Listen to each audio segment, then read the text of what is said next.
Chers amis, bonsoir. Togo, quand on vous dit que la justice n'existe pas, vous pensez que, bon, nous sommes en train d'amuser la galerie. Écoutez ce récit d'un membre du RPT UNIR, du régime. Écoutez ce qu'il dit par rapport à l'état de la justice togolaise.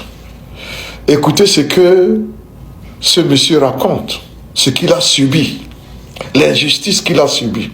Nous avons dit que l'injustice n'a pas d'ethnie, n'a pas de couleur, n'a pas de religion, n'a pas de région, n'a pas de village. Les gens ne veulent pas écouter. Écoutez un homme du pouvoir, ce qu'on lui a fait.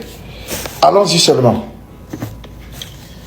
Et messieurs les administrateurs, je sais que c'est formellement interdit, mais je souhaiterais que vous m'accordiez cette chance exceptionnelle pour que je puisse passer par la note vocale pour essayer de dire un certain nombre de choses.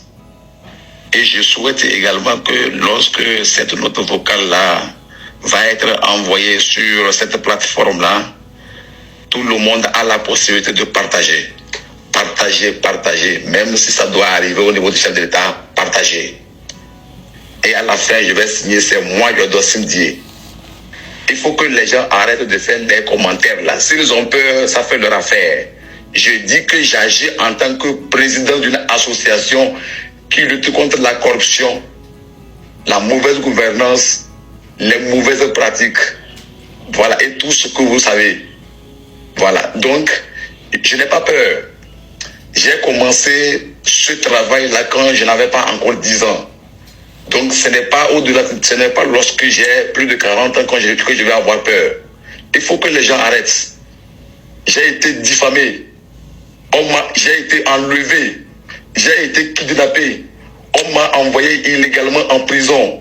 Mes droits ont été violés.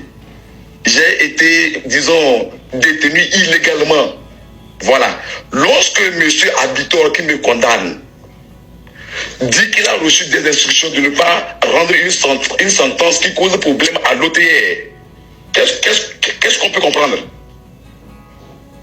Qu'est-ce qu'on peut comprendre? Hein? Qu'est-ce qu'on peut comprendre? Il y a une audience. Je demande, moi qui suis poursuivi, je demande qu'on me donne la possibilité de me défendre. Le procureur Bagnat dit non. Vous trouvez ça normal? Est-ce que c'est normal? Non, ce n'est pas normal, mais il faut dénoncer.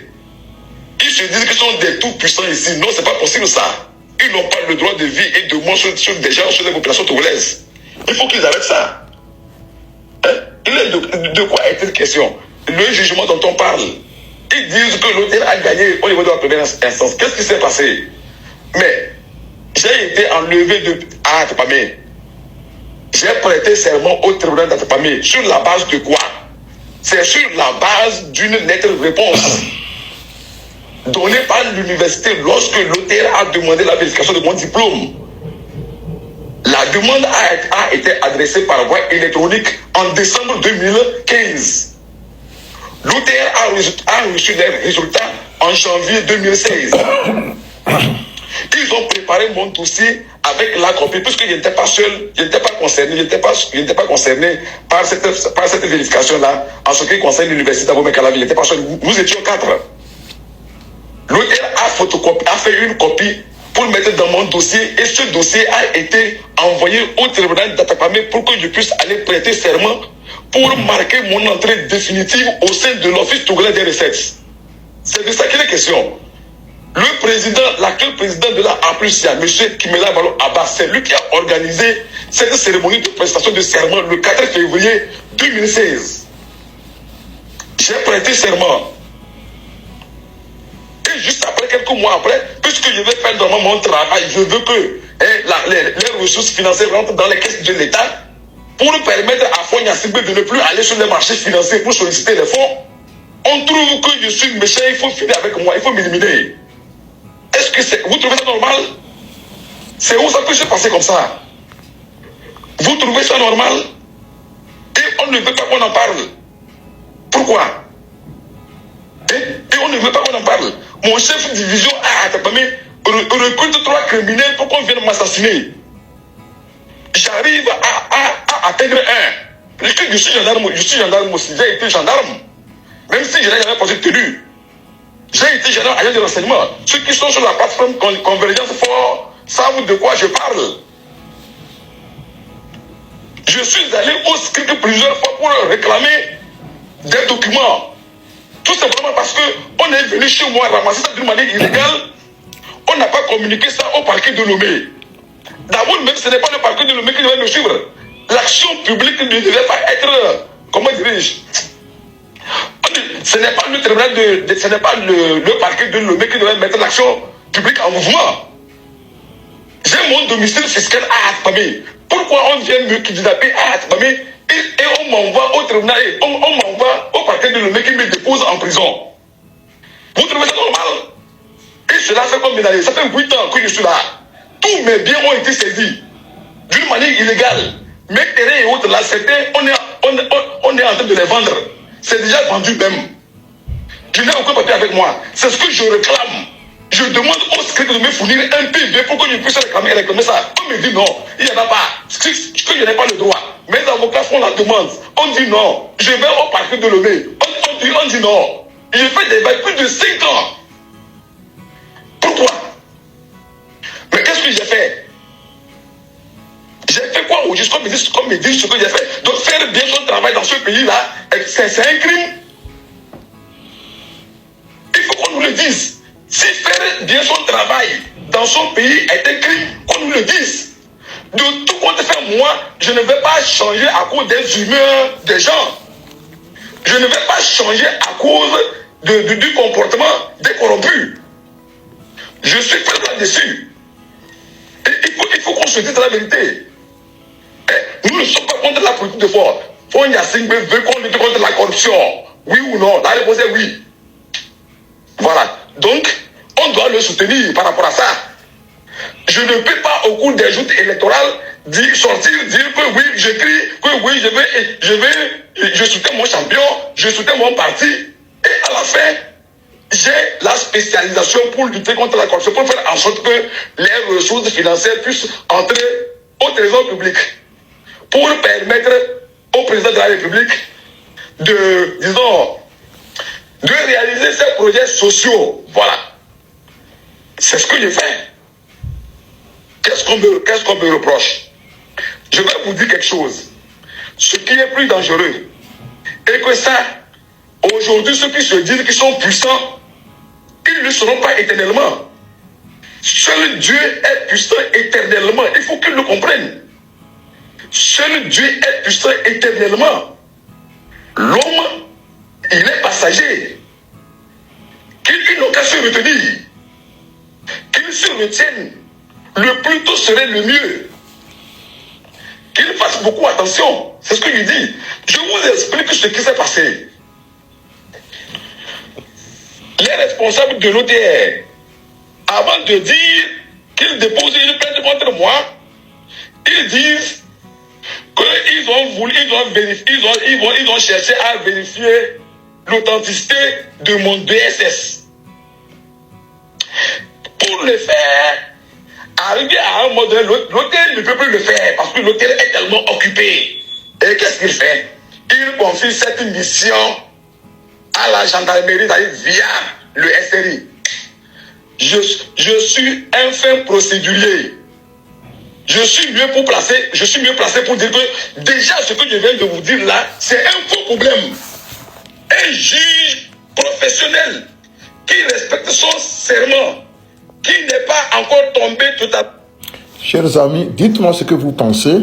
Si les gens pensent que l'enfer c'est les autres, vous avez écouté. Dites-moi dans les commentaires. Merci. C'est comme ça. L'injustice doit être combattue partout. Même si c'est contre votre ennemi qu'elle s'applique, combattez-la. C'est que quelle est cette correspondance-là qui est intervenue avant la saisine officielle du directeur général de la gendarmerie togolaise, mandaté par l'OTR pour vérifier mon diplôme? C'est le bon sens. C'est de ça qu'il est question.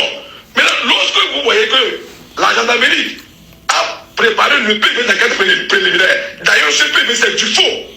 Ma signature a été limitée. J'ai dénoncé ça au niveau du parquet. J'ai dénoncé ça au niveau de l'instruction. À tous les niveaux, j'ai dénoncé. Mais on dit toujours de ce PV pour faire du travail. Pourquoi ça? Alors qu'en réalité, le PV d'enquête préliminaire, c'est un document de simple renseignement. Ce n'est pas lié. Le juge d'instruction n'est pas tenu de regarder ça. C'est les déclarations qui sont faites devant le juge d'instruction qui font foi. On n'est pas allé à l'école pour devenir bête. Voilà. C'est de ça qu'il est question. Maintenant, la gendarmerie, le SCRIC, l'ex-SRI a fait le travail. A pris un PV d'enquête préliminaire. La lettre officielle du doyen du 11 novembre, naturellement, a été annexée au PV. La pièce jointe dans la lettre officielle également doit être annexée. Malheureusement, il n'y a pas cette pièce-là qui date du 2 août 2016 dans le PV. Devant le juge d'instruction, quand il m'a appelé pour la première comparution le 4 janvier 2017, après avoir tout développé il m'a demandé si je reconnais les faits qui me sont reprochés. J'ai dit non, je ne reconnais aucun fait. Tout a été monté de toutes pièces. C'est du gangstérisme. Voilà, c'est du gangstérisme. Et je dis très bien que je ne sais pas. Ceux qui ont initié ça, ce sont des escamoteurs. Voilà, j'ai dit au juge d'instruction, comme c'est la première comparution, je ne peux pas dire grand-chose. Mais quand on va m'appeler les prochaines fois, je vais essayer de déballer, il va comprendre le pot rose. Mais d'ores et déjà, je souhaite qu'il demande à l'accusation et à la partie civile, et même la gendarmerie, c'est la gendarmerie qui a obtenu le papier. La gendarmerie n'est pas habilitée à faire ce travail. La gendarmerie n'est pas habilitée à faire ce travail. Si l'auteur disait qu'elle avait vérifié mon diplôme et que c'est du faux, en voulant me poursuivre, dépose une plainte à la gendarmerie. La gendarmerie s'est dit d'une plainte. Naturellement, elle va commencer son travail. Au fur et à mesure, elle va communiquer ce qu'elle obtient au parquet. C'est ce qui doit être fait. Elle doit communiquer au fur et à mesure de l'évolution du dossier. Ça, c'est, comment dirais-je, on peut, voilà, on pouvait me convoquer, me mettre en garde à vue, et puis faire le travail. On communique ça. On ne peut pas dire, l'auteur ne peut pas dire qu'il a demandé à la gendarmerie de demander la vérification de mon diplôme. C'est archi faux. Déjà à ce niveau-là, c'est archi faux. Un juge professionnel doit libérer le prévenu. Mais ça n'a pas été le cas puisque c'est une affaire signalée. Je suis conscient de cela. Et je m'étais préparé pour aller jusqu'au bout. Voilà. Donc, cette pièce-là, après la première comparution du 4 ou 5, non, je crois du 5 janvier 2017, le 6 janvier 2017, j'ai adressé une correspondance au doyen et au juge en charge de mon dossier. Pour dire, c'est simple.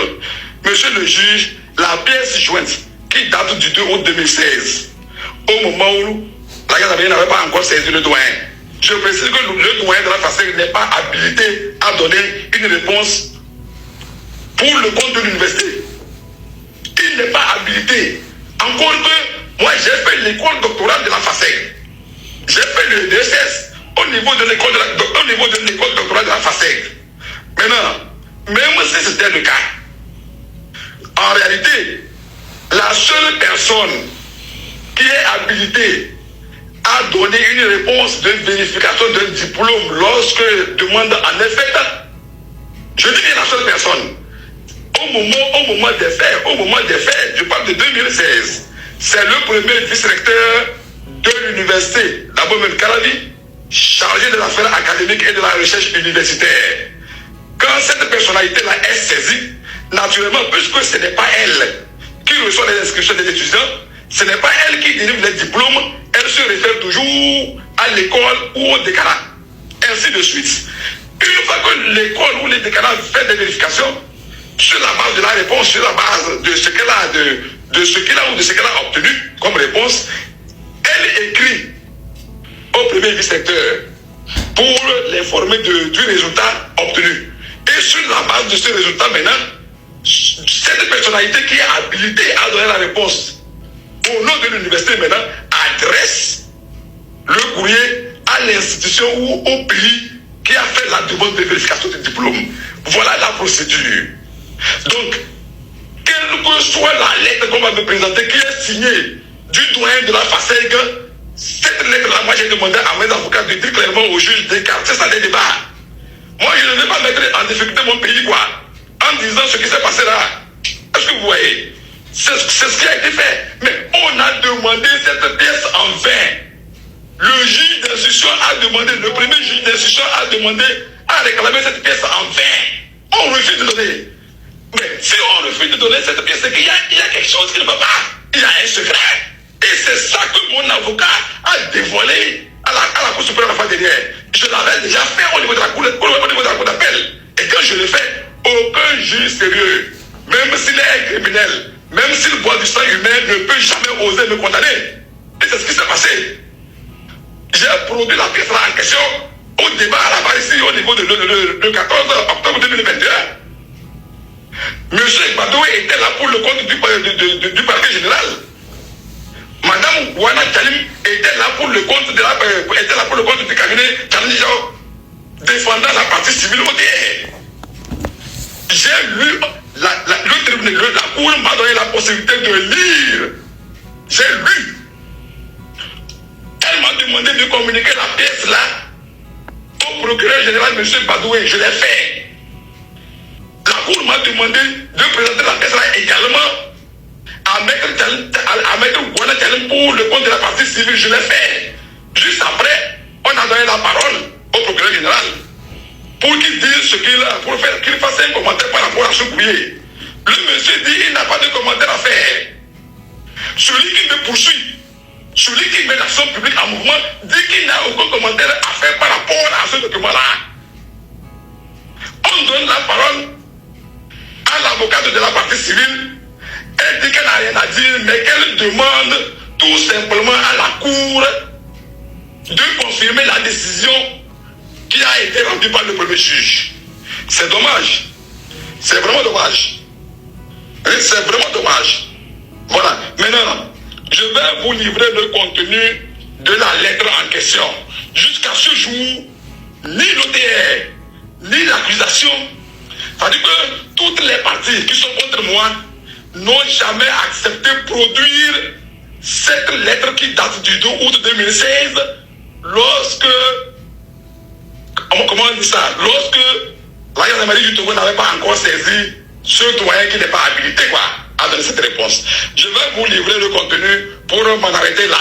Et ça permet à tout le monde de voir, dans les jours à venir, dans les semaines à venir, si une décision elle tombe et elle est contraire à celle qui a été prise par la Cour d'appel, comprenez que c'est la corruption, puisque Chaudier est allé le 12 juillet voir Yaya. Pour Yaya, c'est son bienfaiteur, et le bienfaiteur ne doit jamais perdre. Vous comprenez ce que je dis? Je vais vous livrer maintenant le contenu pour finir avec ce truc-là, ce feuilleton. Dire ce qu'il a, pour faire qu'il fasse un commentaire par rapport à ce courrier. Le monsieur dit qu'il n'a pas de commentaire à faire. Celui qui me poursuit, celui qui met l'action publique en mouvement, dit qu'il n'a aucun commentaire à faire par rapport à ce document-là. On donne la parole à l'avocate de la partie civile. Elle dit qu'elle n'a rien à dire, mais qu'elle demande tout simplement à la Cour de confirmer la décision qui a été rendue par le premier juge. C'est dommage. C'est vraiment dommage. C'est vraiment dommage. Voilà. Maintenant, je vais vous livrer le contenu de la lettre en question. Écoutez attentivement. Ni l'OTR, ni l'accusation, c'est là. C'est-à-dire que toutes les parties qui sont contre moi n'ont jamais accepté de produire cette lettre qui date du 2 août 2016 lorsque, comment on dit ça, lorsque la gendarmerie du Togo n'avait pas encore saisi ce doyen qui n'est pas habilité, quoi, à donner cette réponse. Je vais vous livrer le contenu pour m'en arrêter là. Et ça permet à tout le monde de voir. Dans les jours à venir, dans les semaines à venir, si une décision tombe et elle est contraire à celle qui a été prise par la cour d'appel, comprenez que c'est la corruption puisque Jodier est allé le 12 juillet voir Yaya. Pour Yaya, c'est son bienfaiteur. Et le bienfaiteur ne doit jamais perdre. Vous comprenez ce que je dis? Je vais vous livrer maintenant le contenu pour finir avec ce truc-là, ce feuilleton. À Bomekalavi, le 2 août 2016, le doyen à monsieur le directeur général de la Gazabélie nationale togolaise, Lomé, objet information relative à la mission. Monsieur le directeur général, faisant suite à notre rencontre du vendredi 8 juillet 2016, relativement à la mission que vous m'aviez confiée tendant à faire disparaître les preuves du passage de votre compatriote employé à l'OTR dans mon université, je voudrais vous informer que la mission a été menée avec grand succès. Comme préalablement convenu, le vice-recteur a accepté de nous accompagner dans cette procédure qui risque de mettre en difficulté notre carrière. Pour la suite, je vous prie de bien vouloir me saisir officiellement pour me permettre de vous répondre en infirmant le caractère authentique de son attestation de DSS comme vous le souhaitez. En vous souhaitant bonne réception, je vous prie d'agréer, monsieur le directeur général, l'expression de mes salutations distinguées. Voilà le contenu du courrier en question. Chers panélistes, chers Togolais, vous qui êtes de très bons compatriotes, n'importe quel juge, même comme je l'ai dit précédemment, quel juge va me condamner quand il va écouter ça? C'est de ça qu'il est question. Mais j'ai apprécié les juges, les conseillers de la cour d'appel. Juste après l'audience, ils ont demandé au greffier, feu maître Tédier, de m'appeler. C'est triste. Je parle du rapporteur.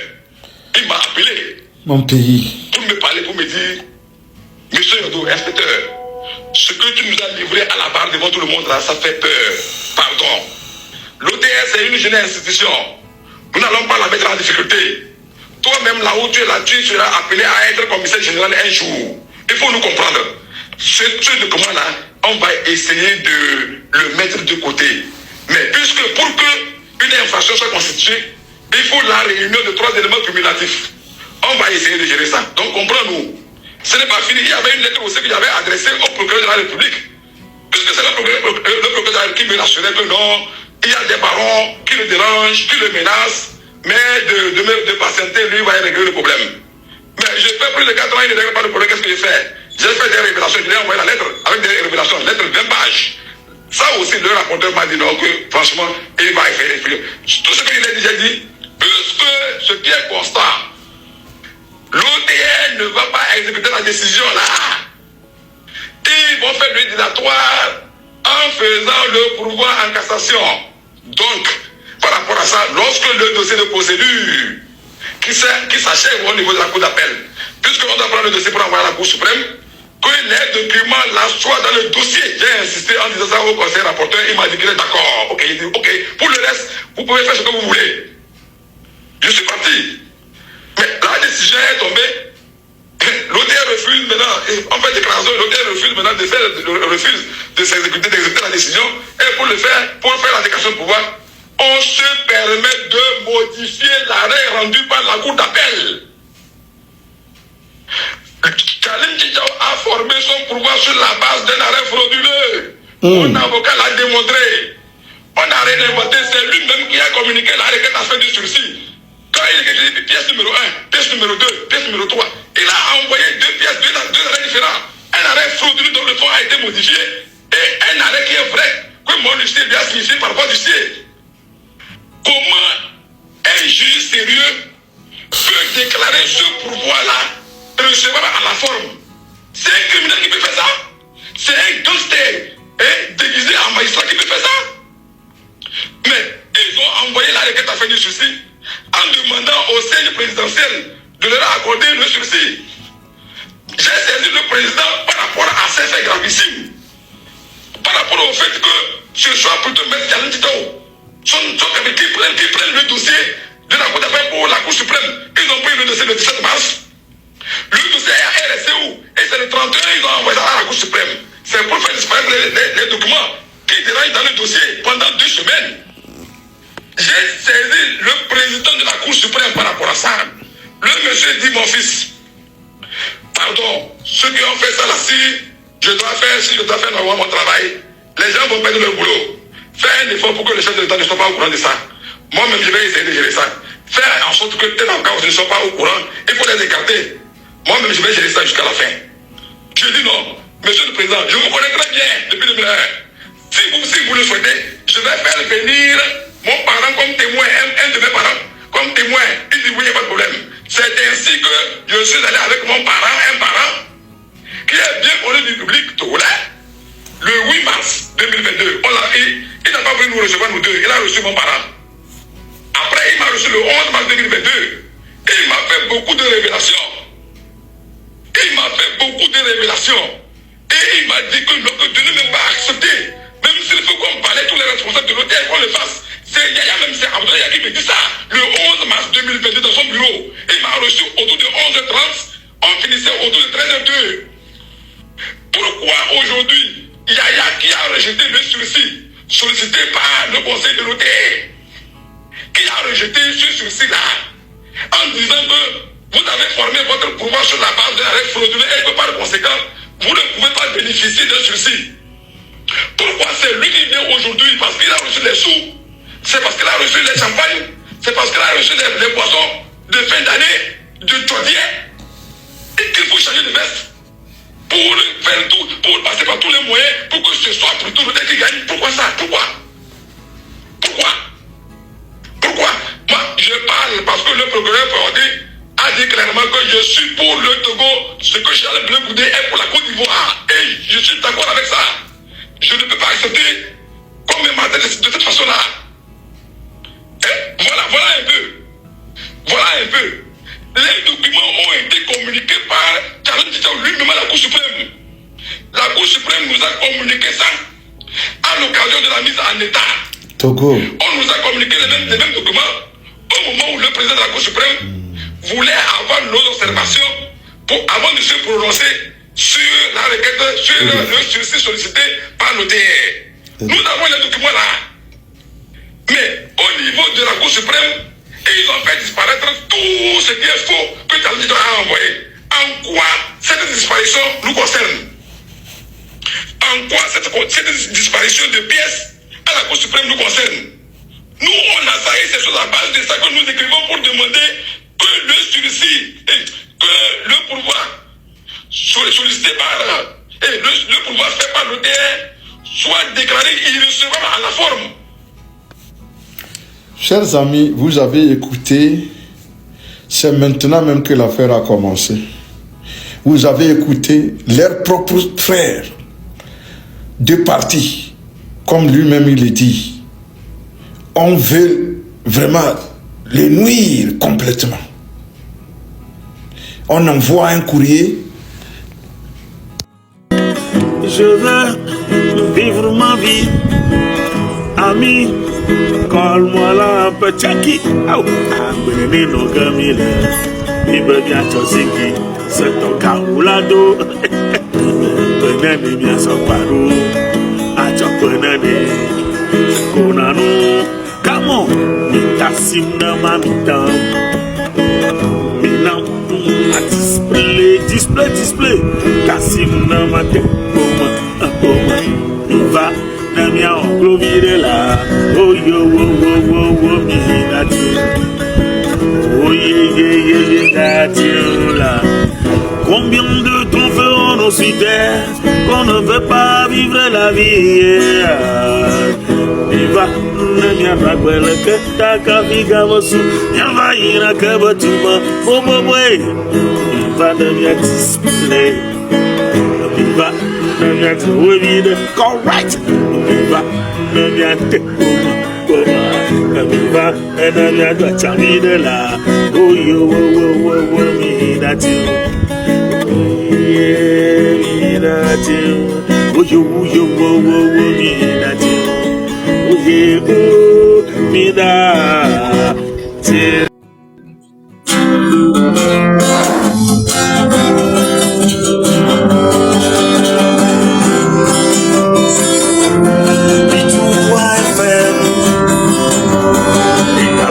Radio 96.3, initiative de Ida Victorias, Victoire FM, Ida Radio